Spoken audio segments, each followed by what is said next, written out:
दोस्तों, हिंदू धर्म में नाग और नागिन को देवता माना जाता है। नाग पूजा का प्रचलन प्राचीन काल से ही रहा है।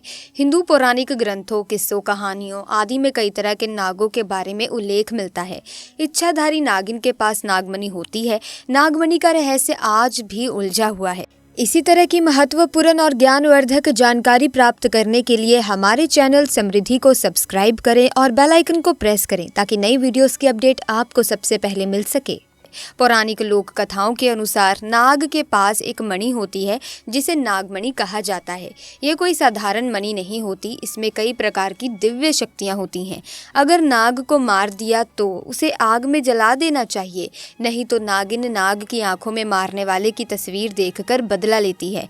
भविष्य पुराण सहित दूसरे पुराण और शास्त्रों में भी बताया गया है कि सांप को नहीं मारना चाहिए, इससे बड़ा दोष लगता है और कई जन्मों तक इसकी सजा भुगतनी पड़ती है। भारत में आमतौर पर मानते हैं कि अगर किसी नाग को मारा तो नागिन जरूर बदला लेगी। क्या वास्तव में ऐसा होता है? कितनी सच्चाई है इस बात में? सांपों को लेकर तमाम बातें कही जाती हैं, तो आज हम इसे एक सच्ची घटना द्वारा जानते हैं। दोस्तों, तब क्या हुआ जब इच्छाधारी नागिन ने दिया एक बच्चे को जन्म और व्यक्ति की एक गलती के कारण इच्छाधारी नागिन ने उसके साथ जो किया सुनकर लोगों के होश उड़ गए। दोस्तों, ये चमत्कारी घटना है राजस्थान के एक छोटे से गांव खुरी गांव की। दरअसल ये घटना घटित हुई खुरी गांव के मुखिया और वहां के सबसे धनी इंसान अजीत जी के साथ। अजीत करीब आज से 7 साल पहले एक साधारण एवं गरीब व्यक्ति का जीवन व्यतीत करते आ रहे थे। वो अक्सर जंगल में अपनी बकरियां चराने जाया करते थे। एक दिन बकरी चराते चराते वो जंगल के थोड़ा और अंदर निकल गए। उसी जंगल में एक इच्छाधारी नागिन अपने नाग के साथ एक विशाल पेड़ के पास रहा करती थी। वो नागिन गर्भवती थी। शाम का वक्त था और अजीत जब उस पेड़ के पास से गुजरा तो उसे वहां एक तेज चमकती चीज दिखाई दी, परंतु साथ ही वो दोनों नाग नागिन भी वहीं थे।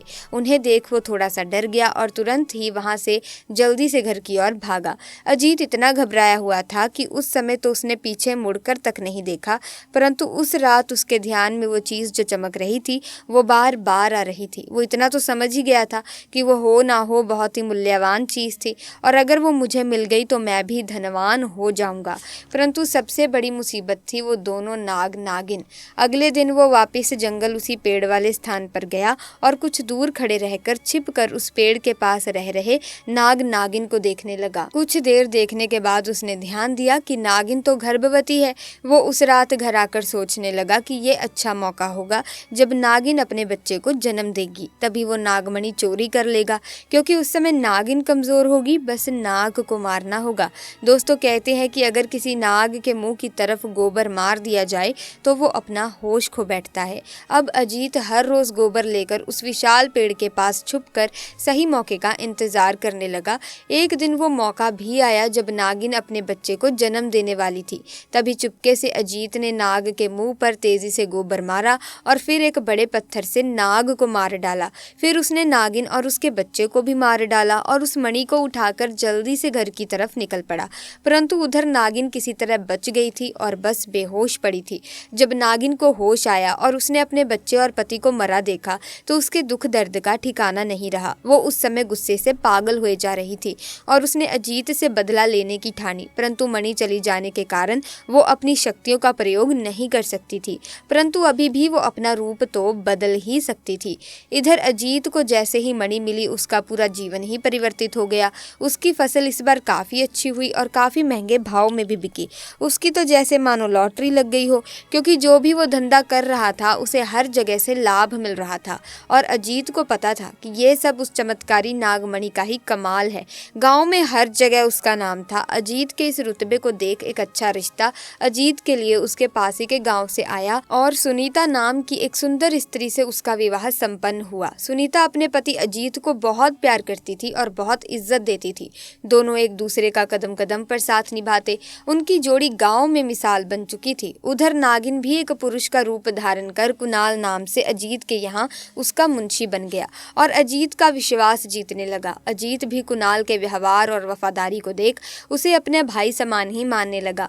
एक दिन सुनीता अपने पति अजीत के पास आती है और बताती है कि तुम पिता बनने वाले हो, मैं गर्भवती हूँ।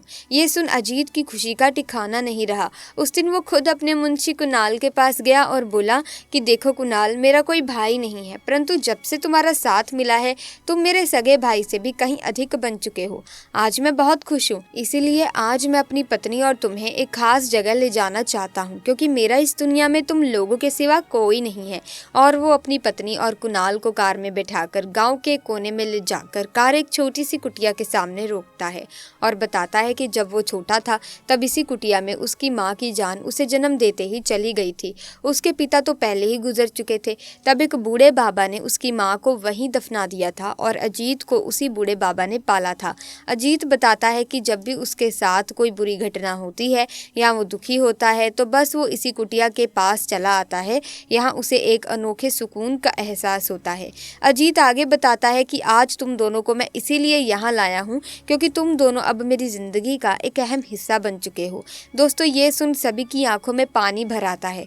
कुछ देर रुकने के बाद जब वे वापस पहाड़ी से होते हुए घर को जाते हैं तो अचानक उनकी गाड़ी पहाड़ी पर एक बड़े पत्थर से टकराती है और गाड़ी को जोर का झटका लगता है, जिसके कारण अजीत तो कार में ही फंसा रहता है, परंतु उसकी पत्नी सुनीता पहाड़ से नीचे गिर एक पेड़ पर अटक जाती है और उस पेड़ के ठीक नीचे ही बहुत गहरी खाई थी। दोस्तों, वो रात कार्तिक पूर्णिमा की ही थी। कुणाल अपनी शक्तियां पाकर पुनः नागिन रूप धारण कर लेता है। अजीत कुणाल को देख चौंक जाता है क्योंकि कुणाल अब नागिन में पुनः बदल गया था। वो नागिन अजीत को बताती है कि कैसे ठीक इसी तरह वो भी इस स्थिति में फंसी थी जब अजीत ने उसका पूरा घर संसार लूट लिया था, उसके पति और बच्चे को मारकर, और आज मेरे पास बदला लेने का मौका है। अजीत घायल गाड़ी में फंसा हुआ था और रो रोकर नागिन को बोलता है कि भले मेरी जान ले लो परंतु मेरी पत्नी गर्भवती है, उसे छोड़ दो।